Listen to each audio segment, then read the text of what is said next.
அன்பார்ந்த ஆன்மீக அன்பர்களே, உங்கள் அனைவருக்கும் பரமக்குடி ஜோதிடர் கேஜிபி அறிவழகனின் அன்பு வணக்கம்.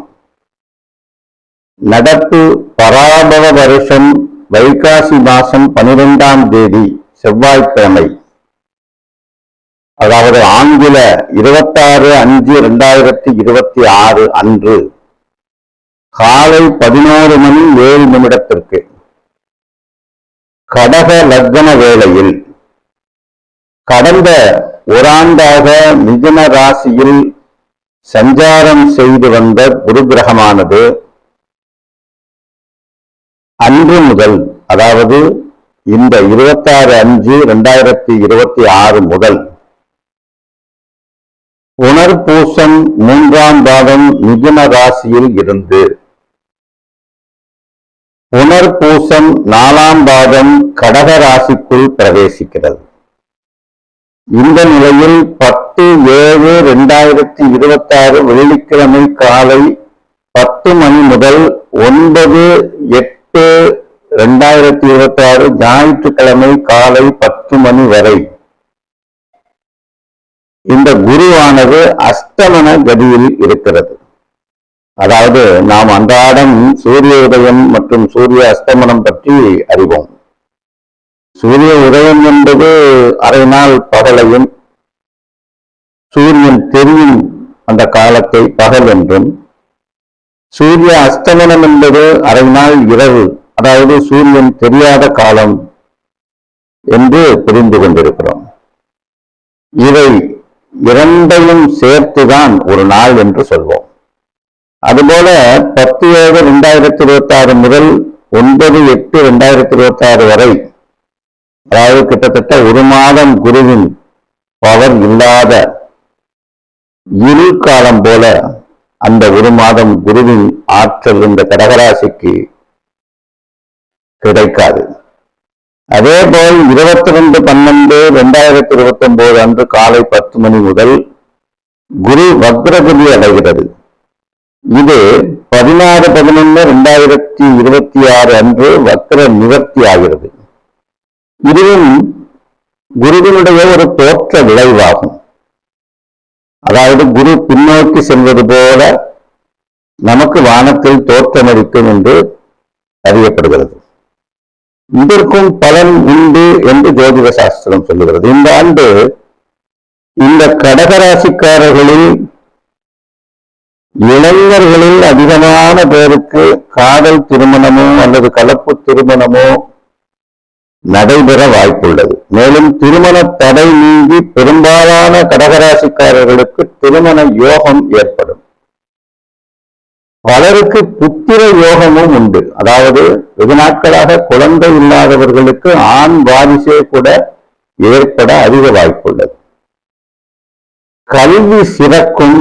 சிலருக்கு இந்த கல்வி விஷயத்தில் பரீட்சையில் தோல்விகளை அடைய வாய்ப்புள்ளது. கவனத்துடன் படிக்க வேண்டும். எச்சரிக்கை தேவை.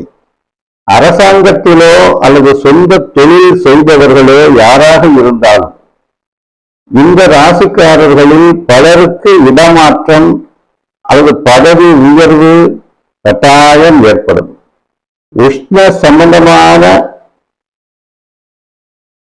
இரத்த கட்டிகளோ, இந்த சொறி சிறங்கு போன்ற அந்த உஷ்ண சம்பந்தமான அந்த கட்டிகள் இதுபோன்று ஏற்பட்டு சிரமங்கள் ஏற்பட சிலருக்கு காரணம் இருக்கிறது. எனவே கவனம் தேவை. மன அழுத்தம் சிலருக்கு ஏற்படும். இந்த கடகராசிக்காரர்களில் சிலருக்கு காரணம் உறவுகளில் கருத்து முரண் ஏற்படும். அதே நேரத்தில் கணவன் மனைவி உறவில் மகிழ்ச்சியும் தென்பும் ஏற்பட்டு இந்த மன அழுத்தம் அதனால் காணாமலும் போகும்.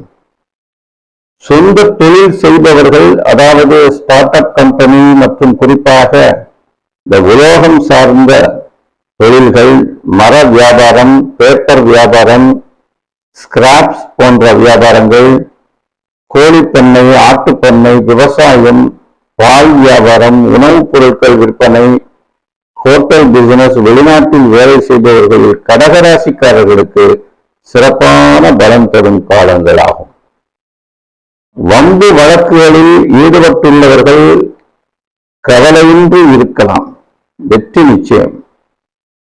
வீடு கட்டும் யோகம், நிலவலங்கள் விற்கும் யோகம், திடீர் அதிர்ஷ்டங்கள் போன்றவை ஏற்படும். சந்திராஷ்டம தினங்களில் இந்த ராசிக்காரர்கள் இரவு நேர பயணங்களை தவிர்ப்பதோடு முக்கிய முடிவுகள் எடுப்பதையும் தவிர்க்க வேண்டும்.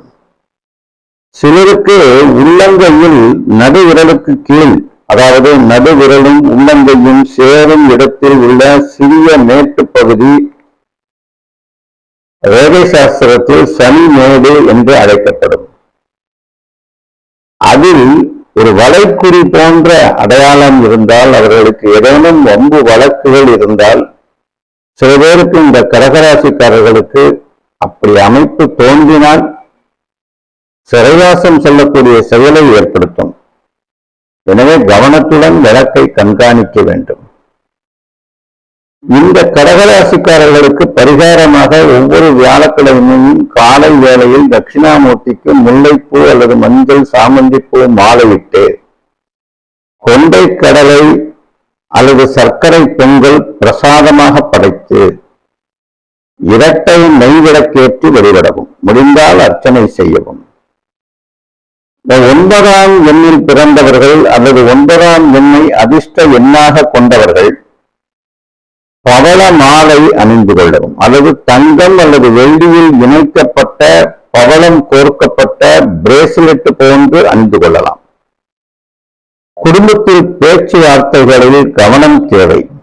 கடகராசி அன்பர்களே, நான் இதுவரை உங்களுக்கு கூறிய பலன்களில் தீய பலன்கள் ஏதும் நடக்காமல் என் வாக்கு அந்த வகையில் பொய்க்க வேண்டும்.